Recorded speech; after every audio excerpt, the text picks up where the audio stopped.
నా పేరు కిలాడి పవన్ అలియాస్ ఆనంద్‌ప. అలమన గ్రామంలో నేను సచివాలయంలో రిజిస్ట్రేషన్ చేసుకున్నాను.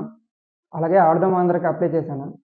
అక్కడి నుంచి జామ మండలం, అలాగే నియోజకవర్గం, డిస్ట్రిక్ట్, స్టేట్ వరకు వెళ్ళగలిగాను. అక్కడ నన్ను సీఎస్‌కే వాళ్ళు నా గేమ్‌ని చూసి గుర్తించి నన్ను దత్తత తీసుకోవడం జరిగింది. నెక్స్ట్ మన సీఎం గారు నోటంట కూడా నా పేరు పలికారు. దానికి నేనైతే చాలా హ్యాపీగా ఫీల్ అవుతున్నాను.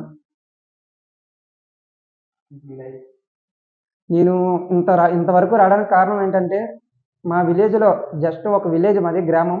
గ్రామంలో గల్లీ క్రికెట్ ఆడుకుంటూ ఉండేవాళ్ళం మేము. మాకొక అవకాశం ఇచ్చారు. ఆడుదాం ఆంధ్ర అని. ఆ అవకాశాన్ని వినియోగించుకొని, ఇక్కడి నుంచి మమ్మల్ని ముందుగా అందరూ నడిపించుకొని తీసుకెళ్లారు అంతవరకు. మేమసలు అంతవరకు వెళ్తాం అనుకోలేదు. కానీ ఈ అవకాశం మాకిచ్చారు. అలాగే శేఖర్ అన్న, వీరేష్, సురేందర్ సార్, శ్యామ్, అలాగే మా టీమ్ మెంబర్స్ అందరి దయ వల్ల మేము అంతవరకు వెళ్ళగలిగాను. Thank you for support Jagan గారు. అలాగే ఆడుదాం ఆంధ్ర.